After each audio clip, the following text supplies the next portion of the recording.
지난 시간에 HDL 수치가 높을 때 해야 할 일 5가지를 말씀드렸습니다. 이번 시간에는 HDL이 낮을 때 어떻게 높일 것인가에 대해 알아볼게요.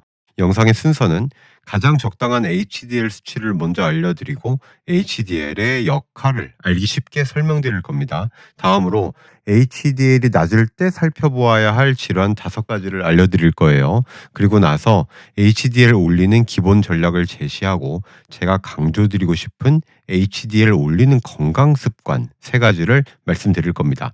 마지막으로 HDL 낮을 때 챙겨 먹을 수 있는 영양제를 높여주는 순서대로 4가지 말씀드릴 겁니다. HDL 수치별로 일찍 사망할 위험을 먼저 볼까요? 세로축이 낮으면 오래 사는 겁니다. 54에서 58일 때가 가장 좋네요. 이때 남성은 52에서 56, 여성은 58에서 62로 여성에서 HDL이 좀 더 높아야 됩니다. 56을 기준으로 놓고 보았을 때 HDL이 10 줄어들수록 10%씩 총 사망 위험이 증가했습니다. HDL이 어떤 역할을 하길래 줄어들면 이렇게 무서운 결과를 낳게 되는 것일까요? HDL은 다른 장기들이 사용하고 남은 콜레스테롤을 간으로 운반해 줍니다. 간에서 콜레스테롤이 분해되면 대변을 통해 몸 밖으로 빠져나가는 거예요. 바꿔 말하면 HDL은 하수구 역할을 하는 겁니다. 하수구가 제 역할을 다해야 혈관이 깨끗해지고 염증이 덜 생기겠죠. 그러니 HDL이 적당히 높아야 심혈관 질환이 예방된다는 이야기가 나오는 겁니다.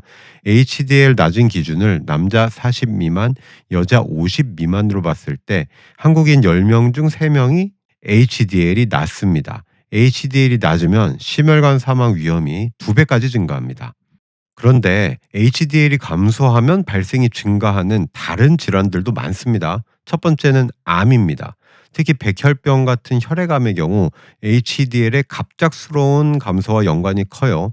HDL이 35 미만이면 폐경후 여성에서의 유방암, 난소암, 간암, 담낭암, 폐암, 갑상선암 위험이 올라갔다는 신호가 될 수 있습니다.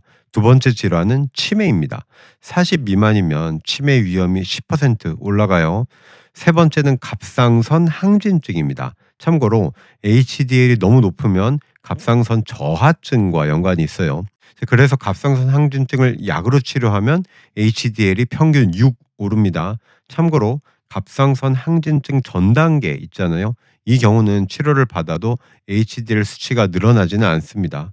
네 번째, HDL이 20에서 30 미만으로 나타나는 극단적인 경우는 전문적인 진료를 받아야 합니다. 유전병 때문일 수 있어요. 그러니 HDL이 낮으면 심혈관 질환, 암, 치매, 갑상선 항진증, 유전 질환이 있는지를 먼저 확인하시기 바랍니다. 다음으로 지금까지 언급드린 병이 없다 칩시다. 이때 낮아진 HDL을 어떻게 끌어올릴 수 있을까요? 가장 기본이 되는 것은 어떤 음식을 먹느냐겠지요. 먼저 불포화 지방산입니다. 엑스트라버진 올리브 오일이나 들기름이 대표적인 예가 될 수 있죠. 올리브 오일은 LDL은 낮추면서 HDL도 올려주는 팔방미인입니다. 하루 25ml, 즉 티스푼으로 5스푼을 먹으면 3주 후에 HDL을 평균 2.4 올려줍니다. 그 다음으로 나이아신, 즉 비타민 B3를 잘 드셔야 하는데 대표적으로 생선과 견과류를 들 수 있어요. 생선은 일주일에 2번 이상 드시는 것이 좋고 그러면 2달 동안 HDL을 평균 2.3 올려줍니다. 사실 견과류는 종합분석에서 HDL을 올려주지 못했어요. 하지만 꾸준히 드시는 것을 추천드리는데요. 왜냐하면 수치 변화와 상관없이 HDL 본연의 하수구 역할을 강화시킬 수 있기 때문입니다. 하루 한 움큼 추천드립니다. 25에서 40g 정도 되는 양이에요. 그 다음으로 비만을 빼놓을 수 없죠. 체중이 많이 나가면 HDL이 줄어듭니다. 이때 체중을 빼면 HDL이 다시 올라가요. 특히 과일과 채소로 대표되는 수용성 식이섬유가 비만이나 과체중인 사람의 HDL 잘 올려줍니다. HDL을 올리는데 생강도 도움이 될 수 있는데요. 특히 비만인 경우 효과가 정말 뛰어납니다. 수개월 만에 HDL을 평균 14 높여줄 수 있습니다. 또 하나의 기본은 금연이에요. 담배 피우면 HDL 감소해요. 수치만 낮추는 것이 아니고 HDL이 담당하는 노폐물 제거 기능까지 떨어뜨리는 것이 담배입니다. 다행히 담배를 끊으면 HDL 다시 올라가요. 금연하면 두세 달 후에 HDL이 평균 3만큼 올라갑니다. 그 다음으로 강조드리고 싶은 건강 습관 세 가지가 있습니다. HDL을 낮춰버리는 대표적인 음식이 있어요. 그건 바로 초가공 식품입니다. 대량 생산해서 손쉽게 손이 가게 만드는 냉동 피자, 과자, 닭튀김, 탄산음료, 컵라면 같은 것들이죠. 이 초가공 식품을 즐겨 먹으면 HDL 수치가 건강을 위협할 정도로 낮아질 확률이 50% 올라갑니다. 그러니 초가공 식품의 유혹에서만 벗어나도 HDL을 적당히 높게 유지할 수 있는 거예요. 두 번째는 바로 운동입니다.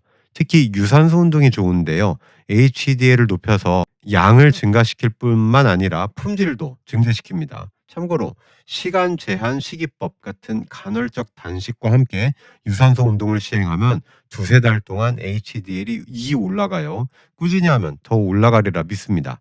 마지막 세 번째는 충분한 수면입니다. 8시간이 기준인데요. 흥미로운 것이 6시간 이하로 자거나 9시간 이상으로 자면 둘 다 HDL을 낮춰버릴 수 있습니다. 우리 몸의 콜레스테롤 대사는 주로 밤에 이루어집니다. 그러니 밤에 제대로 잠을 못 자면 HDL 대사도 잘 될 리가 없겠죠.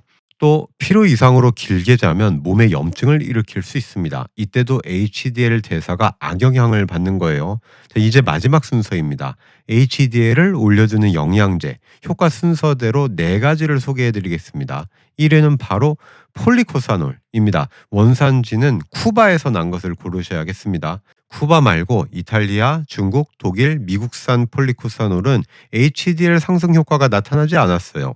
쿠바산 폴리코사놀은 하루 5mg만으로도 HDL을 3개월 동안 20 가까이 올려주었어요. 와, 이 정도면 상당한 수치인데요. 한 가지 중요한 점이 하루 20mg 먹으면 HDL 올리는 효과가 사라졌습니다. 10mg은 5mg보다 효과가 약간 떨어져서 HDL을 16 올려주었어요. 왜 쿠바산 폴리코사놀이 뚜렷한 효과를 나타냈을까요?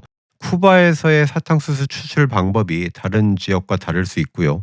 그리고 폴리코사놀의 탄소 수치가 낮을수록 장에서 흡수가 더 잘 되는데 쿠바산 폴리코사놀이 탄소수가 3개로 적은 것이 또 다른 이유가 될 수 있습니다.